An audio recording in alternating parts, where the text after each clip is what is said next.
मित्रों, स्वागत है आपका। क्या देखेंगे आज के हम लोग वीडियो में? तो आज के वीडियो में मैं आपको capital structure, CA inter, financial management का रिवीजन कराने जा रहा हूँ। The chapter number 5 which is financing decision and the capital structure. तो आइए रिवाइज करते हैं। ये कंसेप्ट नोट्स तो आप देख ही रहे होंगे, ठीक है। So I made the concept notes with heart and soul. सारे मॉड्यूल के जितने भी क्वेश्चन हैं आपके इसके अंदर कवर हो जाएंगे, and each and every concept is covered in to this concept notes, ठीक है। कैसे क्या है, डिस्क्रिप्शन बॉक्स चेक कर लेना फॉर अदर थिंग्स करके, ठीक है। तो आइए स्टार्ट करें।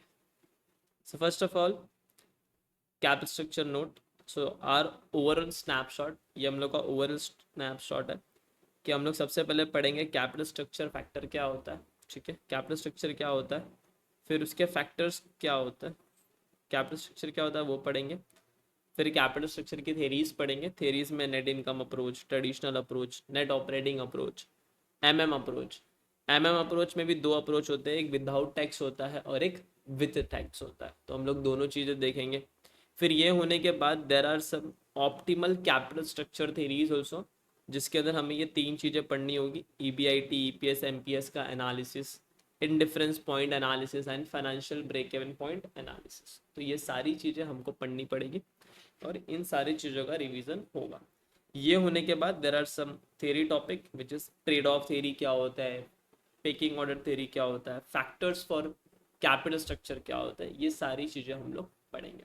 आइए एक एक करके सारी चीज़ों को हम लोग कवर करते हैं। So first one is what is the capital structure, ठीक है। तो पहला आपका ये पॉइंट होगा कि कैपिटल स्ट्रक्चर क्या होता है।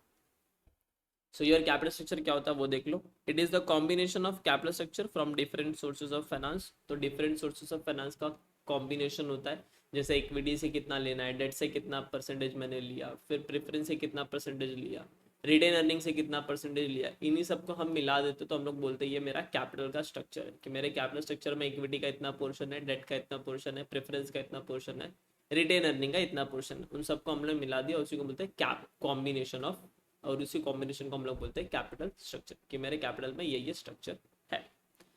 Now capital consist of equity share capital, preferential capital and the long term external borrowing. तो ये कैपिटल के फॉर्म होते हैं। इक्विटी कंसिडर होता है, प्रेफरेंस शेयर कंसिडर होता है, फिर आपका लॉन्ग टर्म एक्सटर्नल बोरोविंग है, ये सारी चीज़ें कंसिडर उसमें होती है। उसके बाद which are the factors keep in mind for source and quantum of capital. तो कौन कौन से फैक्टर आपको source and quantum of capital के लिए आपको रखने हैं। सबसे पहला factor source and quantum of capital, मतलब आप जो कैपिटल ले रहे हो उसके लिए आपको कौन कौन सा फैक्टर दिमाग में रखने, ठीक है। What capital you are taking. First one is the control, आपको ये चेक करना है कंट्रोल वाला फैक्टर, दूसरा रिस्क वाला फैक्टर, तीसरा कॉस्ट वाला फैक्टर। कंट्रोल में क्या चेक करोगे, यही कि whoever is existing share holder continue to hold the majority stock. तो जितने भी एग्जिस्टिंग शेयर होल्डर है वो लोग मेजॉरिटी स्टेक को होल्ड करके रखे। ऐसा नहीं कि आप इतना ज़्यादा कैपिटल इशू कर दो कि बाहर वालों के पास कंट्रोल चल जाए, वैसा नहीं होना चाहिए। देन रिस्क में आप क्या चेक करोगे, the financial risk of the company does not go beyond the tolerable risk. तो हर एक कंपनी का टॉलरेबल रिस्क होता है कि वो इतना ही रिस्क ले सकता है। जैसे उसका 100 करोड़ का लॉस सहने का कैपेसिटी होता है तो उतना ही कैपेसिटी तक वो लॉस को सह सकता है। उसके ऊपर अगर रिस्क बढ़ रहा है तो वो चीज़ भी आपको ध्यान में रखना पड़ेगा कि इतना भी फाइनेंशियल रिस्क नहीं लेना है कि टॉलरेबल लिमिट के ऊपर चीज़ें चल जाए। Lock cost, cost is overall cost of capital should remain minimum. तो जो भी आपका ओवरऑल कॉस्ट ऑफ कैपिटल होगा वो कम से कम होना चाहिए। And it is difficult to achieve all the three factors, hence finance manager has to make a balance between this three objective. तो ये बहुत डिफिकल्ट होता है तो तीनों के बीच में कौन सा फैक्टर चूज करें। तो ये फाइनेंस मैनेजर का रिस्पॉन्सिबिलिटी है कि तीनों के बीच में बैलेंस बना के वो चले, ठीक है। आइए, ये तो थ्योरी वाला पार्ट था। अब हम लोग चैप्टर की तरफ थोड़ा आगे बढ़ते हैं, और चैप्टर की तरफ बढ़ते टाइम हमें इन दिस चैप्टर, ये चैप्टर में पढ़ते टाइम हमें कुछ चीज़ों का ध्यान रखना पड़ेगा। जैसे अगर कहीं पे भी के ई लिख के आया तो उसका मतलब होगा cost of capital, K D लिखा होगा तो cost of debt, K P लिखा होगा तो cost of preference shares, then K R लिखा होगा तो cost of retained earning, and K O लिखा होगा तो कॉस्ट ऑफ कैपिटल, या फिर डब्ल्यू ए सी सी, या फिर इसका दूसरा नाम होता है overall cost of capital. WACC का फुल फॉर्म क्या होता है, weighted average cost of capital. And we लिख के आया है इसका मतलब वैल्यू ऑफ फॉर्म के बारे में पूछ रहा है, डी लिख के आया मतलब वैल्यू ऑफ डेट के बारे में, और एस लिख के आया मतलब वैल्यू ऑफ इक्विटी के बारे में पूछ रहा है। तो ये सारे टर्मिनोलॉजीज ये वाले तो आपने कॉस्ट ऑफ कैपिटल में पढ़ा होगा, नहीं देखा होगा तो एक बार जाके रिवीजन वीडियो देख लेना, मैंने उसका भी रिवीजन वीडियो अपलोड किया है। एंड ये वाली जो चीज़ है ये आपको इस वाले चैप्टर में पढ़ने मिलेगी, that is value of firm, value of debt and value of equity. ठीक है, अब इस चैप्टर का पर्पस क्या है, थोड़ा आपको पर्पस भी बता देता हूँ। तो ये चैप्टर यही चाहता है कि आपको अपना कैपिटल स्ट्रक्चर ऐसा रखना है कि कम से कम कॉस्ट आए और आपका वैल्यू मैक्सिमाइज हो, फर्म का जो वैल्यू है वो बढ़ा है। और ये चैप्टर के अंदर बहुत जगह पे इतना ही बोला गया है कि हमारे कैपिटल स्ट्रक्चर में सिर्फ डेट और इक्विटी होगा, बट क्वेश्चन में प्रेफरेंस भी आता है, तो जहाँ जहाँ आएगा वहाँ वहाँ हम उस पॉइंट को टैकल करते हुए चलेंगे, वो भी रिवीजन नोट्स में कवर है, don't worry about it. But question is majorly focusing on debt and the equity, कि डेट का कितना पोर्शन रखना है, इक्विटी का कितना पोर्शन रखना है, ये सारी चीज़ें। तो हमें यही सारी चीज़ें यहाँ पे लेके चलनी होती है। ठीक है, चलो अब आगे बढ़ने से पहले कुछ बेसिक पढ़ते हैं, कुछ बेसिक को स्टडी करते हैं, जिससे आपके फॉर्मूला याद रखने की जो कैपेसिटी है वो इंक्रीज हो जाएगी। तो क्या है वो देख लो। First of all let's study some basic concept before moving ahead in this chapter. So example, I invested 1 lakh into the 12% debt. अब मुझे अपनी अर्निंग कैलकुलेट करनी है, तो मैंने 1 लाख रुपए 12% डेट में इन्वेस्ट कर लिया। अब मुझे अर्निंग बताओ क्या होने वाला है। तो अर्निंग निकालने का फॉर्मूला हम बचपन से पढ़े आ रहे हैं, जो भी इन्वेस्टमेंट अमाउंट है उसको रेट से मल्टीप्लाई कर दो, तो अर्निंग इज योर 12,000। तो अगर मुझे किसी भी चीज़ का अर्निंग निकालना है तो मेरा फॉर्मूला क्या बनेगा, earning is equal to value multiply by rate. ठीक है, ये मेरा बन जाएगा अर्निंग का फॉर्मूला। अब मैं एक सेकेंड एग्जाम्पल कोट करता हूँ जस्ट इसी को तोड़ के, कि I invested 1 lakh rupees and earn 12,000, what is the rate. अब मैंने 1 लाख रुपए कहीं पे इन्वेस्ट किया है और मैंने वहाँ से 12,000 रुपीज़ की अर्निंग की है। अब आपको बताना है रेट क्या होगा। तो रेट मैंने क्या किया, यही सेम फॉर्मूला मैंने एज इट इज़ पहले तो यहाँ पे रखा, earning is equal to value multiply by rate. ठीक है, और उसके जगह पे मैंने जस्ट वैल्यूज़ को पुटअप कर दिए जो इस एग्जाम्पल में दिए हुए हैं। इस वैल्यूज़ को मैंने जैसे ही पुटअप किया, देन आई गॉट, फिर मैंने यहाँ पे ऐसा पुटअप करने के बाद मुझे चाहिए रेट, तो ये 1 लाख नीचे चल जाएगा। तो अगर मुझे रेट चाहिए तो रेट निकालने का मेरा फॉर्मूला फिर फाइनल आ गया 0.12, और I can say that 12%।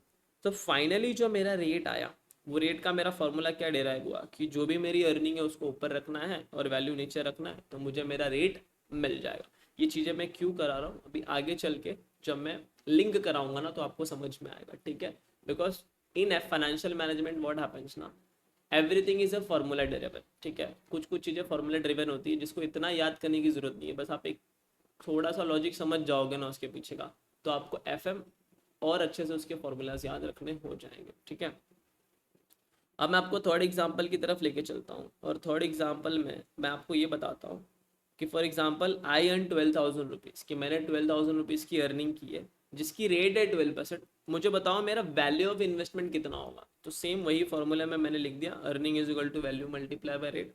I put all the values, then what is your value, value is equal to ये 12,000 यही होगा, ये 12% इसके नीचे आ जाएगा। तो जैसे आप इसको सॉल्व करोगे तो आपका वैल्यू का फॉर्मूला क्या बन जाएगा, value is equal to earning upon rate. ये मेरा किसका बन जाएगा फॉर्मूला, वैल्यू। तो अगर मैं बोलूँ आपको इन शॉर्ट, अगर मैं कंक्लूजन निकालूं, ठीक है, अगर मैं कंक्लूजन निकालूं, अगर मुझे फाइंड आउट करना है अर्निंग, तो उसका फॉर्मूला क्या बनेगा, वैल्यू मल्टीप्लाई बाय रेट।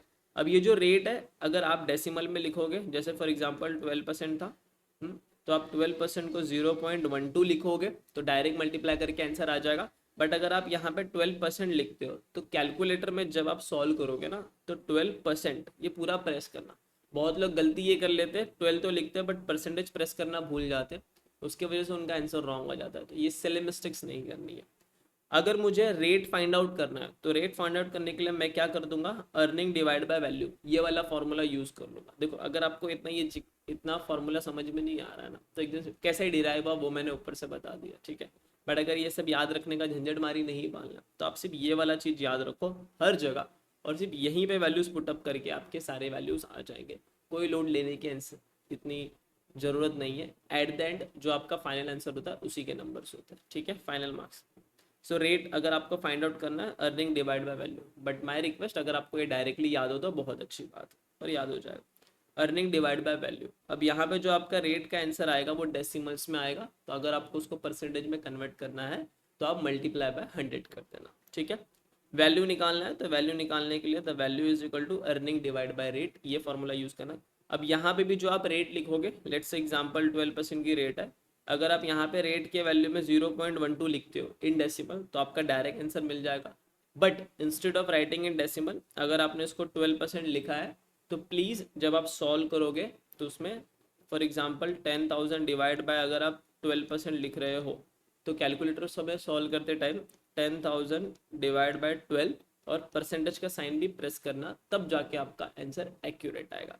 तो आंसर में गलती ना हो, दैट्स वाई मैंने यहाँ पे लिख दिया, आप डेसिमल्स में ही लिखो तो आपका आंसर एक्यूरेट आ जाएगा। ठीक है, क्योंकि मैंने देखा है बहुत से लोग परसेंटेज साइन प्रेस नहीं करते, उसकी वजह से बहुत गलतियाँ होती हैं ना।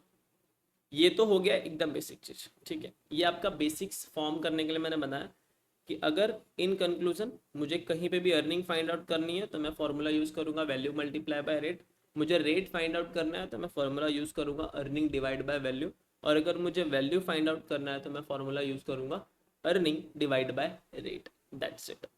अब हम लोग थोड़ा बात करते हैं कि कौन कौन से कैपिटल सोर्स के लिए उसका अर्निंग क्या होगा। ठीक है अभी जो मैंने आपको एग्जाम्पल दिया वो तो एकदम नॉर्मल एग्जाम्पल था। ठीक है, अभी जो मैंने आपको एग्जाम्पल दिया that example is very normal and very very generous. अब मैं आपको ये बताने जा रहा हूँ कि डिफरेंट डिफरेंट कैपिटल सोर्सेज के डिफरेंट डिफरेंट अर्निंग क्या होता है और उनको हम क्या बोलते हैं। ठीक है, तो अगर मैं बात करूँ इक्विटी वालों की, किसकी बात करूँ, इक्विटी वालों की, तो इक्विटी वालों के लिए जो अर्निंग होती है वो होता है earning for equity share holder. तो वो इक्विटी शेयर होल्डर को जो अर्निंग मिलेगी वही उनकी अर्निंग होती है। और यहाँ पे जो हम लोग रेट निकालते हैं वो हम यूज़ करते हैं K E, that is cost of equity. अगर मैं बात करूँ डेट वालों की, किसकी बात करूँ, डेट वालों की, तो डेट वालों के लिए हम यूज़ करते हैं इंटरेस्ट। डेट वालों के लिए अर्निंग क्या होती है, इंटरेस्ट। और यहाँ पे जो हम रेट यूज़ करते हैं वो कौन सी रेट यूज़ करते हैं, K D, that is cost of debt. Moving ahead, अगर मैं प्रेफरेंस शेयर वालों की बात करूँ तो प्रेफरेंस शेयर वालों के लिए जो अर्निंग होती है वो होती है प्रेफरेंस डिविडेंड। जो उनको डिविडेंड मिलेगा preference dividend, that is their earning. और उनके लिए जो हम रेट यूज़ करते हैं दैट इज के पी और the cost of preference share. ठीक है, and the last is firm. Firm मतलब क्या हो गया, फर्म मतलब पूरी कंपनी, पूरा ओवरऑल कंपनी, पूरे ओवरऑल कैपिटल स्ट्रक्चर के लिए। फॉर एग्जांपल सबको इंक्लूड कर दो, सब मिला के अगर मैं बोलूँ एक फर्म लेवल पे, फर्म लेवल की अर्निंग क्या होती है, तो फर्म के लिए जो उसकी अर्निंग होती है वो होती है ईबीआईटी, या फिर मैं इसको नेट ऑपरेटिंग इनकम भी बोल सकता हूँ समटाइम ऑल्सो। ईबीआईटी बोल लो या फिर नेट ऑपरेटिंग इनकम बोल लो, दोनों चलेगा। अगर क्वेश्चन में ईबीआईटी दिया तो आपको फर्स्ट प्रायोरिटी ईबीआईटी को देना है, अगर ईबीआईटी नहीं दिया तो हम नेट ऑपरेटिंग इनकम को कंसीडर करते हैं ईबीआईटी। ठीक है, और यहाँ पे जो रेट होता है, यहाँ पे जो हम रेट यूज करते हैं वो K O, that is overall cost of capital और the weighted average cost of capital. हम लोग ये वाली रेट यूज करते हैं टू गेट आर वैल्यूज। ठीक है, तो ये स्नैपशॉट था एकदम सिंपल। इक्विटी के लिए इक्विटी की अर्निंग, प्रेफरेंस के लिए उसका प्रेफरेंस डिविडेंड, डिबेंचर के लिए उसका इंटरेस्ट, और फर्म के लिए क्या होगा earning, EBIT. That's it and that's all.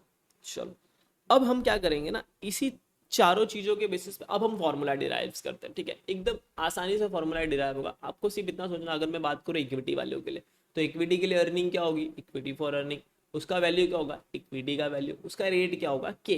तो इस हिसाब से क्या होता है, ऐसे 12 फॉर्मूला बनते हैं। 12 formula are made from this one basis formula.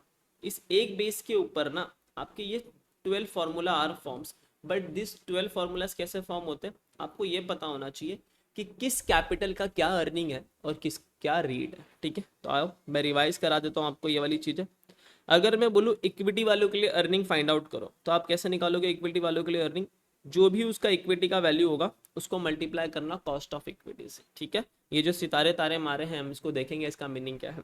अगर मैं बोलूँ रेट फाइंड आउट करो, क्या फाइंड आउट करूँ, मैं बोलूँ आपको रेट, तो रेट फाइंड आउट करने के लिए आप क्या फॉर्मूला यूज करोगे, earning divide by equity value. So earning for equity share holder divide by equity value. अगर मैं बोलूँ इक्विटी की वैल्यू फाइंड आउट करके बताओ कि इक्विटी की वैल्यू क्या होगी, तो इक्विटी की वैल्यू निकालने के लिए आप क्या यूज करोगे, earning for equity share holder divide by के ई, आपको मिल जाएगा इक्विटी का वैल्यू। बस सिंपल था।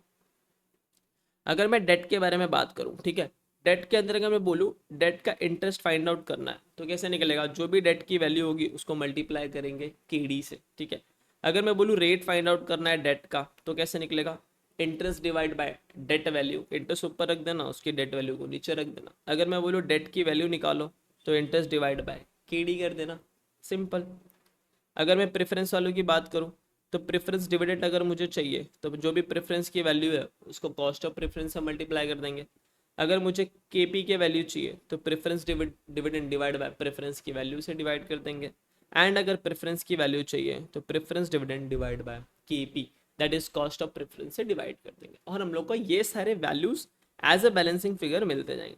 अगर मैं ओवरऑल फर्म की बात करूँ, फर्म के लेवल में अगर आपको ईबीआईटी चाहिए तो आप क्या करो, जो भी फर्म की वैल्यू होगी उसको मल्टीप्लाई कर दो cost, overall cost of capital that is K O, या फिर weighted average cost of capital, दोनों सेम ही होता है, बस नाम बोलने के अलग अलग है, बाकी आंसर ये दोनों का मीनिंग, दोनों का आंसर सेम ही रहता है।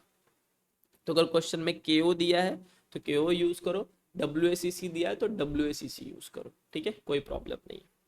नाउ अगर मैं आपको बोल रहा हूँ रेट फाइंड आउट करो, रेट, तो रेट कैसे निकलेगा, के और W is equal to E B I T divide by firm की वैल्यू कर देना, और अगर फर्म की वैल्यू बोल रहा हूँ तो कैसे निकलेगी फर्म की value, E B I T divide by K और W A C C.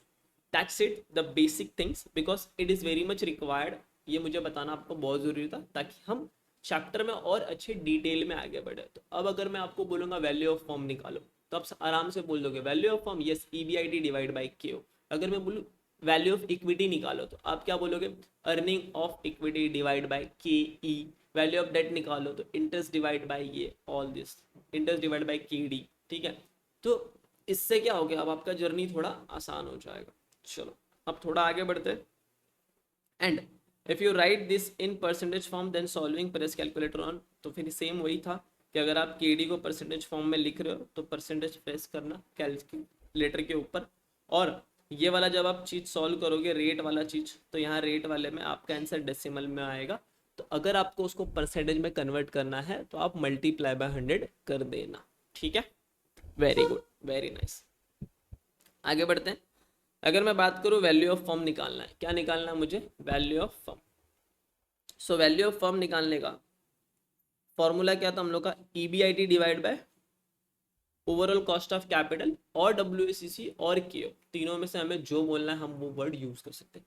Now let's talk about केओ कैसे निकलता है। तो अगर मैं बोलूँ मेरे कैपिटल स्ट्रक्चर में सिर्फ डेट और इक्विटी है, तो अगर आपने कॉस्ट ऑफ कैपिटल पढ़ा हो, ठीक है, अगर आपने कॉस्ट ऑफ कैपिटल पढ़ा है तो ये वाली चीज़ें आपको अभी झट से समझ जाएगी, नहीं पढ़ा है फिर भी समझ जाएगा, डोंट वरी अबाउट इट करके, बट एक बार देख लेना, कॉस्ट ऑफ कैपिटल का भी रिवीजन यूट्यूब पे डाला हुआ ही है, तो इट्स फॉर योर बेनिफिट, और उसके अंदर ये मेथड नंबर 2 में मैंने ये वाला फॉर्मूला डिराइव किया था। तो ये क्या बोलता है कि अगर आपको cost of overall cost of capital निकालना है या फिर डब्ल्यू निकालना है, ठीक है, तो आप कैसे निकालोगे, तो सीधी सी बात है, और मैं अज्यूम कर रहा हूँ कि मेरे पूरे कैपिटल स्ट्रक्चर में सिर्फ डेट और इक्विटी ये दो ही कैपिटल स्ट्रक्चर है मेरे पास, तो वहाँ पे क्या होगा, सिंपल फॉर्मूला बनेगा, जो भी कॉस्ट ऑफ डेट होगा उसको मल्टीप्लाई कर देंगे वेट ऑफ डेट से, ठीक है, एक आंसर आ जाएगा, प्लस जो भी कॉस्ट ऑफ इक्विटी होगा उसको मल्टीप्लाई कर देंगे वेट ऑफ इक्विटी से। नाउ कॉस्ट ऑफ डेट को केडी लिखेंगे, ठीक है, वेट ऑफ डेट कैसे निकालेंगे, जो भी वैल्यू ऑफ डेट होगी divide by value of debt plus value of equity, दोनों को ऐड करके तो वेट्स निकलेगा कि टोटल वैल्यू में से डेट का वैल्यू कितना है, तो वेट्स कितना है डेट का, टोटल वैल्यू में से डेट का वेट्स कितना है, ऐसा, प्लस जो भी कॉस्ट ऑफ इक्विटी होगा उसको equity divide by D plus E.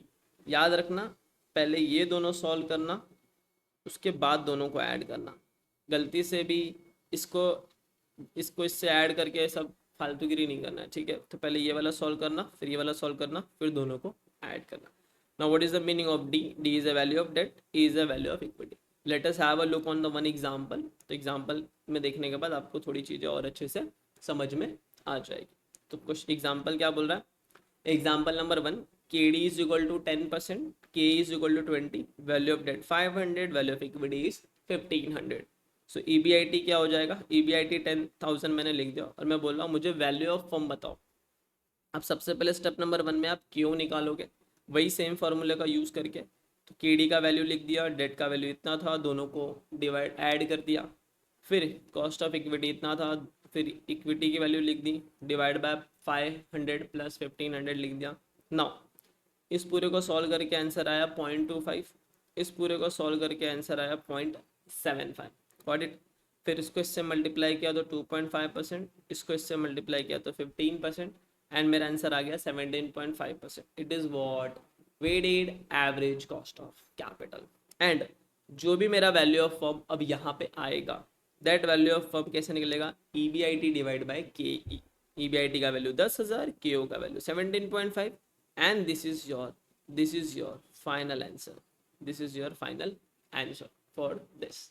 That's it, एकदम ईजी है और कुछ था ही, बस इतना ईजी है। ठीक है, तो ये चैप्टर बहुत ईजी है, बस आपको चीज़ें समझ में आनी चाहिए कि कहाँ क्या चल रहा है, कैसा क्या चल रहा है। ठीक है, और ये एग्जाम में आपके आता है 5 to 8 मार्क्स के तकरीबन, ये एग्जाम में आपको देखने मिलता है। तो ये चैप्टर का वेटेज है। चलो, तो आई होप अब तक जो चीज़ें चल रही थी वो बेसिक चल रही थी कि क्या था कैपिटल स्ट्रक्चर, क्या थे फॉर्मूला डेरिवेशन, कैसे क्या। Now we are moving towards the capital structure theories. ठीक है, तो कैपिटल स्ट्रक्चर थ्योरीज की तरफ अब हम मूव ऑन कर रहे हैं और देखते हैं इसके अंदर कितने थ्योरीज कवर होते हैं। जितने थ्योरीज कवर होंगे will cover it, and then next part में हम लोग दूसरे थ्योरीज के साथ भी आएंगे। अब कैपिटल स्ट्रक्चर थ्योरीज की में आगे बढ़ने से पहले मैं आपको दो टर्म्स एक्सप्लेन कर लेता हूँ। एक होता है रिलेवेंस थ्योरी, ठीक है, एक होता है रिलेवेंस, दूसरा होता है इररिलेवेंस theory. What is the meaning of this relevance and इररिलेवेंस, एकदम ध्यान से सुनना।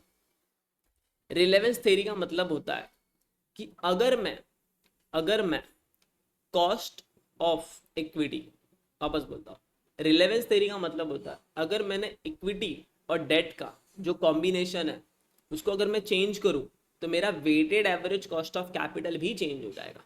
वापस से आपको समझा रहा हूँ, रिलेवेंस थ्योरी का मतलब होता है कि जो मेरा कैपिटल स्ट्रक्चर है उस कैपिटल स्ट्रक्चर में अगर मैं मेरे इक्विटी और डेट का कॉम्बिनेशन ऊपर नीचे करूं, यानी इक्विटी 10 लूँ, डेट को 90 लूँ, या फिर उल्टा कर दूं, इक्विटी मैंने 80 कर दिया, डेट 20 कर दिया, फिर कुछ भी मैंने चेंज किया, in short change in the combination of debt and the equity capital structure will affect my WACC, तो उससे मेरा WACC इंपैक्ट होगा।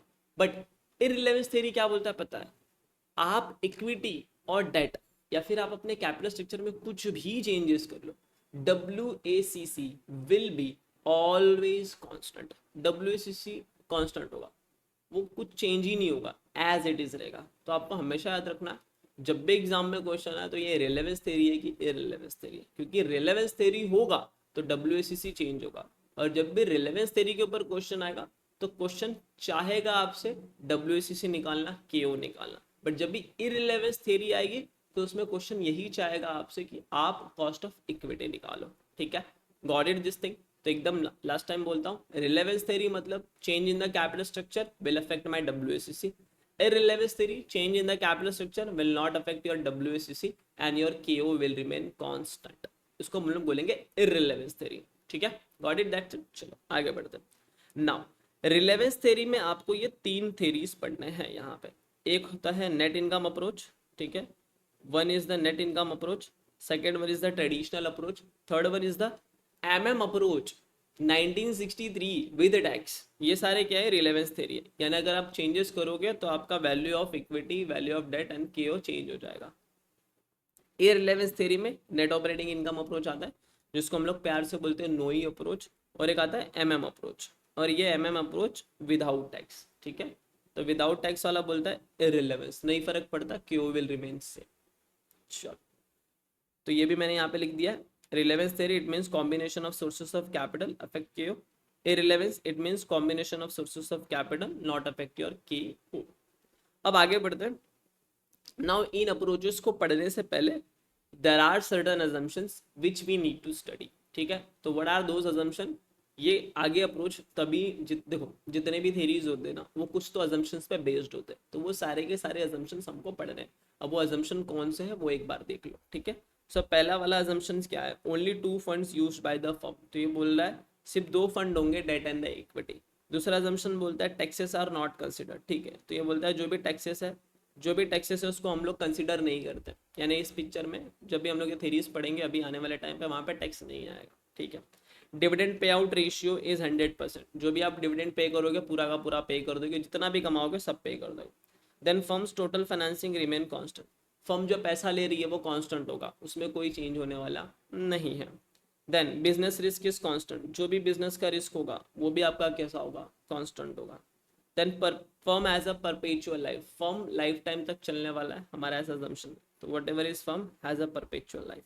And the asset total asset given and the degree of leverage can be changed by selling debt, purchase shares or selling shares to retire।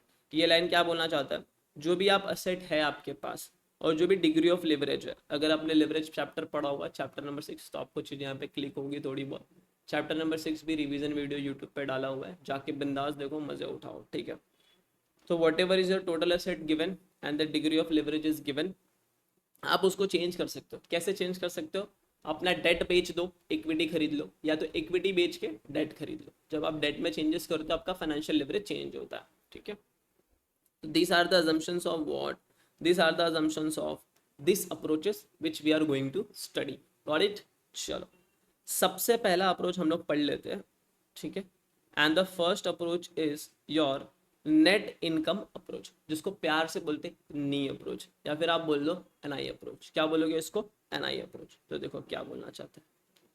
NI approach and it is covered in the relevance theory and it is deal with, ये किससे deal करता है कि आपको केओ find out करना। अब ये बोलना क्या चाहता है वो देख लो, ठीक है। Now what is trying to tell you, so according to this approach capital structure decision is relevant to the form of to the value of firm. तो ये अप्रोच बोलता है कि यहाँ पे जो भी कैपिटल स्ट्रक्चर का डिसीजन होगा वो फर्म के वैल्यू को अफेक्ट करेगा। एंड अगर आप फाइनेंशियल लिवरेज इंक्रीज करते हो, फाइनेंशियल लिवरेज इंक्रीज करना मतलब क्या? डेट अपने कैपिटल स्ट्रक्चर में इंक्रीज करना। जितना आप अपने कैपिटल के स्ट्रक्चर में डेट का वैल्यू इंक्रीज करोगे, आपका फाइनेंशियल लिवरेज भी इंक्रीज होता है। जितना डेट कम करोगे फाइनेंशियल लिवरेज कम होता है। ये रिलेवेंस आपको लिवरेज चैप्टर में समझेगा, बट अभी के लिए इतना समझ लो, जितना मैं डेट पिक्चर में लाऊंगा मेरा फाइनेंशियल रिस्क, मेरा फाइनेंशियल लिवरेज बढ़ता है। तो ये बोल रहा है अगर आप फाइनेंशियल लिवरेज इंक्रीज करोगे तो उससे क्या होगा, जो भी आपका WACC है वो डिक्लाइन होगा, यानी ओवरऑल कॉस्ट ऑफ कैपिटल कम हो जाएगा, और जो भी वैल्यू ऑफ फर्म है और जो भी मार्केट प्राइस है ऑर्डिनरी शेयर की वो इंक्रीज हो जाएगी। तो सिंपल सा बोल रहा है, इंक्रीज करोगे फाइनेंशियल लिवरेज, WACC डिक्लाइन होगा, वैल्यू ऑफ फर्म और मार्केट प्राइस ऑर्डिनरी शेयर की इंक्रीज होगी। कैसे क्या होता है उसके लिए डिटेल लेक्चर में हम पूरा अच्छे से समझते हैं। ये रिवीजन चल रहा है तो यहाँ पे आपको चीज़ें समझा दे रहा हूँ। इतना सिंपल से याद रखना, जो भी डेट का कॉस्ट होता है कम होता है, इक्विटी का ज़्यादा होता है। इसलिए जब हम डेट पिक्चर में लाते रहते हैं तो हम लोग का ओवरऑल कॉस्ट कम होने लगता है, ऐसा। एंड अगर आपका ओवरऑल कॉस्ट कम होगा तो वैल्यू ऑफ फर्म इंक्रीज हो जाती है। एंड अगर उसी का उल्टा, अगर मेरा फाइनेंशियल लिवरेज कम हो रहा है, डिक्रीज हो रहा है, उससे क्या होगा, मेरा WACC इंक्रीज होगा, एंड जो भी वैल्यू ऑफ फर्म है एंड जो भी मार्केट प्राइस है ऑर्डिनरी शेयर की वो क्या हो जाएगी, डिक्लाइन हो जाएगी, यानी कम हो जाएगी। आगे बढ़ते हैं। ये चार्ट देखो, आपको चार्ट में थोड़ा अच्छे से समझ में आएगा। ये क्या बोल रहा है, ये लिवरेज है। लिवरेज मतलब आप डेट का कितना यूज़ कर रहे हो। तो देखो, कॉस्ट ऑफ डेट कांस्टेंट होता है, एकदम सीधा चलता है, and cost of equity constant होता है। अगर आपने सिर्फ इक्विटी की फंडिंग की तो आपका WACC यहाँ पे होगा, लेकिन जैसे जैसे आप अपने डेट को पिक्चर में लाते हो, यानी यहाँ पे आते हो, तो आपका WACC यहाँ आ गया। फिर आपने इक्विटी और लाया, डेट और लाया, तो आपका WACC देखो कम हो गया। फिर आपने डेट और लाया तो आपका WACC कम हो गया। तो ऐसे करके WACC कम होते रहता है, ऐसे करके, ठीक है। और हमें एक मीडियोकर पॉइंट पे आना पड़ता है जहाँ पे थोड़ा डेट हो और इक्विटी थोड़ा कम हो, वैसे करके। और यहाँ का इसका जो कंक्लूजन पॉइंट है वो यही है, assuming the KE and KD is constant. तो ये जो अप्रोच है ये क्या अज्यूम करता है कि जो भी आपका KE और KD है वो कांस्टेंट होना चाहिए and not change with the leverage. तो लिवरेज के साथ वो चेंज नहीं होना चाहिए। ये बोलता क्या, अगर आपका डेट का वैल्यू इंक्रीज होगा, WACC डिक्रीज होगा, वैल्यू ऑफ फर्म इंक्रीज होगा, और मार्केट प्राइस ऑफ इक्विटी भी इंक्रीज होगा। अगर आप डेट को कम करोगे तो WACC इंक्रीज होगा, वैल्यू ऑफ फर्म डिक्रीज होगा, एंड जो भी मार्केट प्राइस इक्विटी की वो भी डिक्रीज हो जाएगी। ना अंडर NI अप्रोच के अंदर क्या होगा, the firm value will be maximum. तो जो भी फर्म की वैल्यू वो मैक्सिमम हो जाएगी at a point where WACC is minimum. तो अगर आपका WACC कम है तो वैल्यू इनडायरेक्टली मैक्सिमम हो ही जाती है, ठीक है। कैसे क्या होता है वो सारे रेगुलर लेक्चर्स में होते हैं, आओगे तो समझ जाएगा। जितना आपका कॉस्ट कम होगा उतना आपका फर्म का वैल्यू बढ़ जाएगा ना। वैल्यू ऑफ फर्म कैसे निकालना है, जो भी मार्केट वैल्यू इक्विटी की है उसमें ऐड कर देना मार्केट वैल्यू डेट को, तो आपको क्या मिल जाएगा, वैल्यू ऑफ फर्म।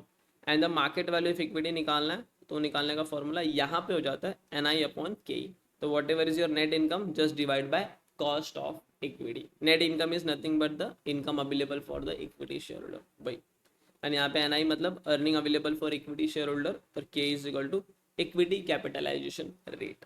एंड अगर आपको overall cost of capital KO या WACC निकालना है तो आप ये वाला फॉर्मूला यूज़ कर लेना, value divide by value of firm. तो ये सारी चीज़ें बताई हुई है, जस्ट यहाँ पे लगता है इसलिए मैंने यहाँ पे वापस लिख दिया है। So that's it in the video, ठीक है। ये वीडियो में हम लोग ने NI तक किया है और अभी पिक्चर बाकी है। Wait just 1 minute. So thanks for watching first of all. Second thing, hope you enjoyed this video. ठीक है, ये वीडियो आपने एंजॉय किया होगा। इस वीडियो को बनाने में मैंने पूरे अपनी हार्ट एंड सोल लगा दी, ताकि ईच एंड एवरी चीज जो भी इस वीडियो में मैंने आपको कन्वे की है वो आपको अच्छे से समझ में आ जाए। Got it? The second thing is, if you want to grab the opportunity of a regular course, the link available in the description box. आइए साथ में मिलके पढ़ते हैं, लाइव पढ़ते हैं, ठीक है? या फिर अगर आपको रिकॉर्डेड चाहिए तो रिकॉर्डेड भी मिल जाएगा। एंड सारे क्वेश्चन बाय हैंड मैं आपको सॉल्व कराऊंगा। फिर कंसेप्ट आपको, एवरी कंसेप्ट आपको समझाया जाएगा। एंड टेस्ट सीरीज भी होगा। एंड आई पास्ट के 3-4 अटेम्प्ट के क्वेश्चन पेपर MTPRTB भी उस कोर्स में कवर होंगे। And I will make sure कि आपका वो कोर्स अच्छे से हो जाए and you got clear that particular paper and the subjects also, ठीक है? Fourth thing is, if you want the video on any other topic, ठीक है, just leave a comment, I will come up with that video. Got it? And the last thing is feedback. Yes, it is very much required and it is a request. हाथ जोड़ के request कर रहा हूँ कि please आप अपना feedback मुझे दीजिए। फीडबैक कैसे दे सकते हो? फर्स्ट थिंग, या तो आप कमेंट कर दो। सेकेंड थिंग, या तो आप गूगल फॉर्म भर दो जो आपको डिस्क्रिप्शन बॉक्स में मिलेगा। थर्ड थिंग, जस्ट आप इस मेल आईडी पे अपना फीडबैक दे सकते हो। So first thing is very simple, just leave a comment. Second thing, fill the Google form. Or third thing, you can just give a mail on this mail ID. And finally is nothing but like this video, share this video and subscribe the channel for more such useful video to make you ahead in your journey. And best, Sri Krishna Gupta, just give your best. आप सिर्फ अपना best दो, बाकी सारी चीज़ें ना automatically आपके पास आ जाएगी, ठीक है? बस just give your best. Till then, Shri Krishna Gupta is signing off. तब तक के लिए मिलते हैं अपने अगले वीडियो में। तब तक के लिए सायोनारा, फिर मिलेंगे दोबारा। सी यू सून।